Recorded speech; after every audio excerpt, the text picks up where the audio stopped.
So we need to set up the vamp. You know, the castanets come in the bar before or after, they kind of set up our tempo, and then you're in there, and you guys don't move, you just play with Dave.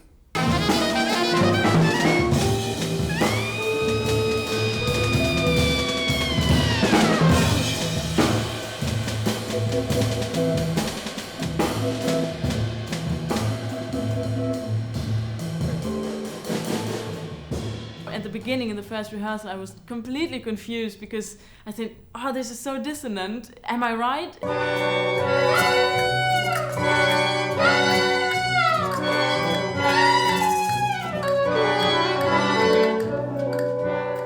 For me, Sketches of Spain is my favorite all-time music. I mean, it captures beyond Spain. Of course, it's a Spanish theme throughout, but it's about humanity and emotions and passion, feeling, joy and sadness and everything. I mean, everything is in this 40 minutes of music.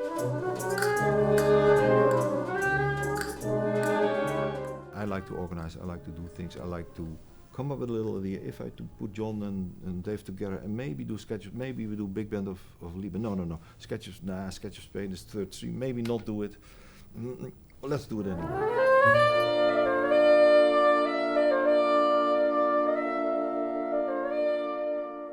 So first of all, it's monumental because of Gil's arranging, the colors, his choice of instruments, French horn, bassoon, oboe, harp, tuba, not the usual jazz big band. The fun thing of organizing this is trying and find the right people. Who do we have for bass player? Okay, the guy from South America. Can he do sketches? Let's try. And then after that you go to the drummer. This drummer is really into playing soft. We must have a drummer who really plays soft. Okay, now we have bass and drums. Which harp girl? Which?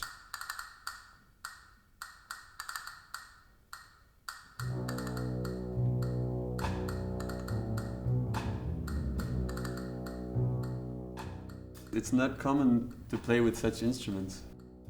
They're so distant that everybody's so like, and we don't have eye contact when we play. We have a conductor that connects us, you know. All of a sudden we go, it's like happy music all of a sudden. I don't know why. I'm absolutely classical musician. I've never played in a big band before or had anything to do with jazz. That's kind of new for me too. I'm used to playing an ensemble where we're looking at each other, we're seeing each other move, we're, you know, obviously when we're 20 people, we can't kind of watch each other's timing.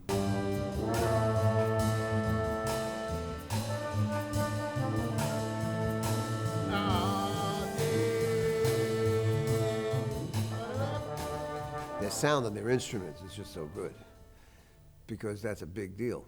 You know, we jazz, we have sound. Our sound is also important, but it's a very personal sound. Here it's like, that's a great flute sound. That's a great French horn sound, you know.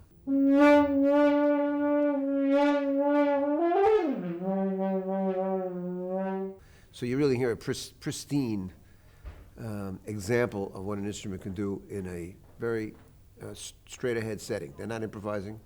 They're playing what's written on the page. This, do you want like do, do, ta, ti, ta, do, ta, ti, ta, do, or do, ta, ti, ta, do? Because I don't know what. You in the And the double bass. double bass. So Because we fix you way. You fix it your Perfect. way. Thanks so much. Okay. That's Bye. where that's at. That's true. Fix it your way. Okay. But they're good, so they, you know, they read well. I mean, I'm not in trouble. I don't think I'm in trouble yet.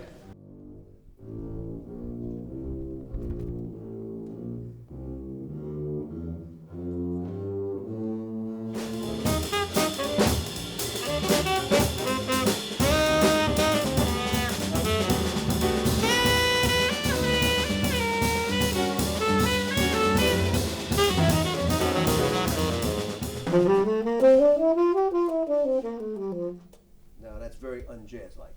What's missing? Phrasing. What do you mean by phrasing? It's another one of those words like food. What food? We play those eighth notes like this, more or less. Okay, so what's the difference between that and? The difference is the proportion of the beat. I'm long and short.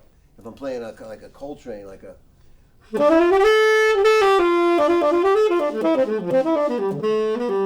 That's quite even, right? Now if I was going to play more of a bebop,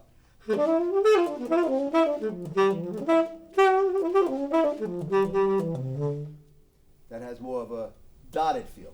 And by the way, it's open to interpretation, and really one of the characteristics that makes, let's say, those guys on the wall different from each other is the way they play.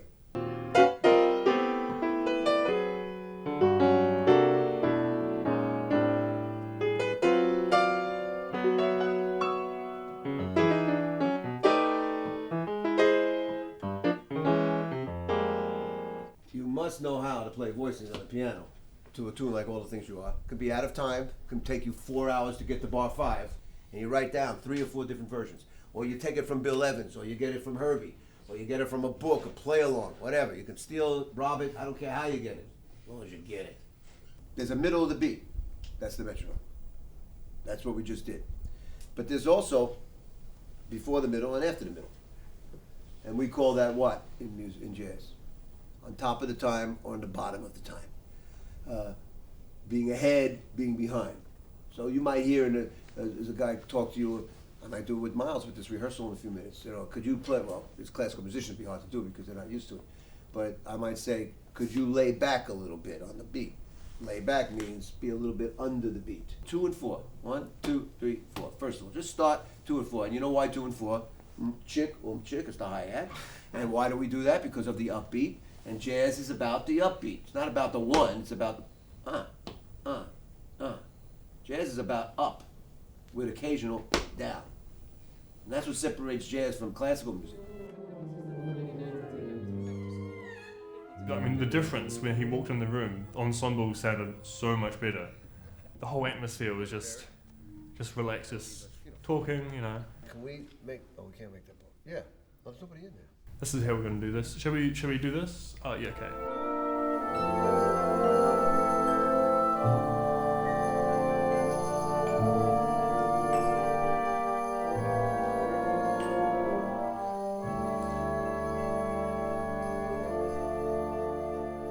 He wasn't conducting, he wasn't doing anything, he was just in the room and he was doing a solo.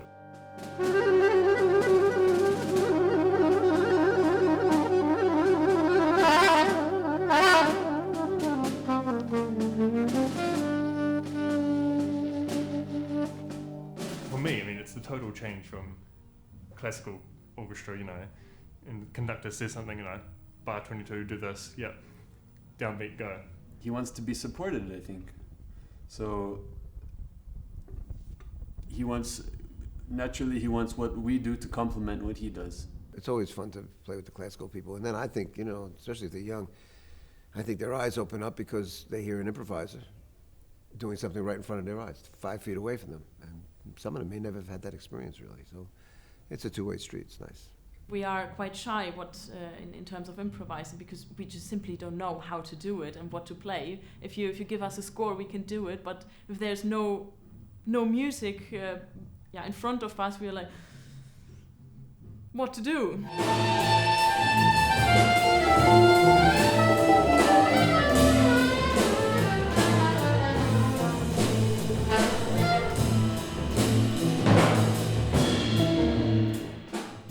Yeah, you're free to do what you want.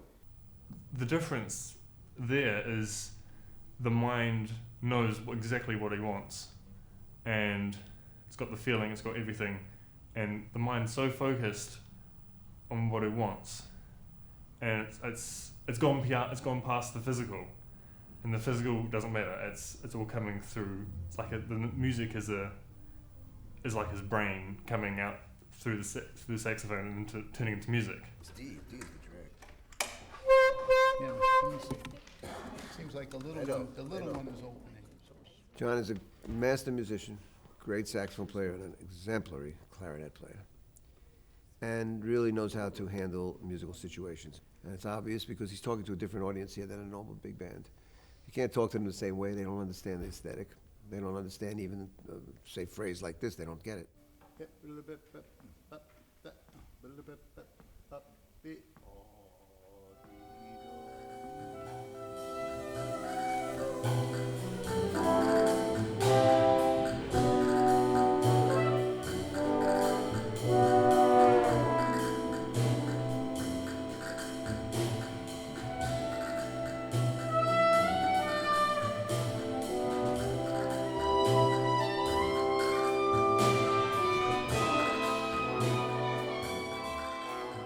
He did a very good job. It's obvious that they really made a lot of progress by the time I got here and played it the first time a few days ago.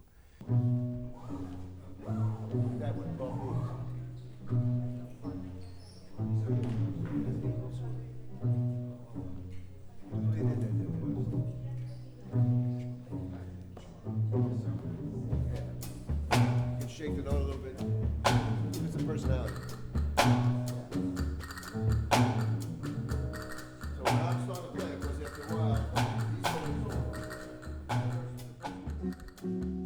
When I came here as head of the department, all the jazz students had to do classical. And at first, they didn't want to do it. You know, bass players do have to buy a bow. You have to. Why? You only play one note in the end of a ballad. You know, so over time, that has gone. It's a guy who plays violone, which is a Baroque instrument. He plays electric bass with and without amplification, and he can bow classical music. And David Liebman yesterday after rehearsal said, "Hey, where are you from? You know, what are you studying?" And he said, "Well, I study classical, jazz, and Baroque music." And Liebman goes, "What?"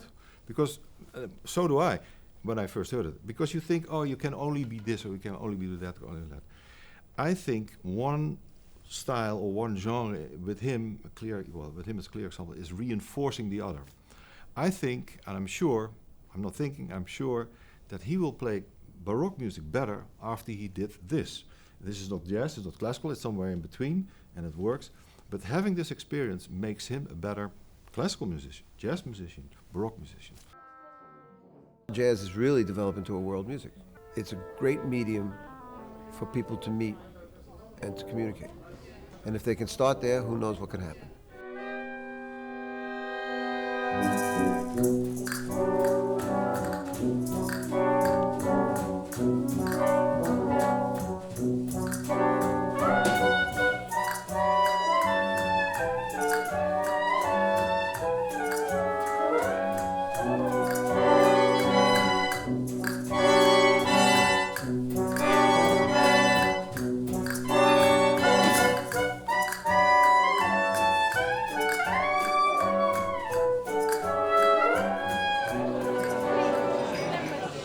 It's so nice when you're playing and you look over to whoever and they're also going like this, you know, they're feeling the same thing as you. And just groove a bit. You know, in classical concert you're mostly not allowed to move, you just have to sit.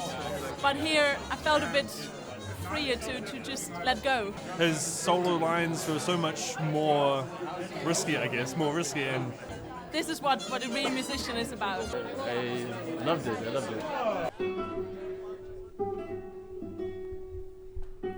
Have a Gun Will Travel. It was a TV show in the 50s. It was a hired gun. And I feel like I'm a have soprano will travel. This is my little weapon in life. And enables me to really find and make great relationships with people. And it's through the music.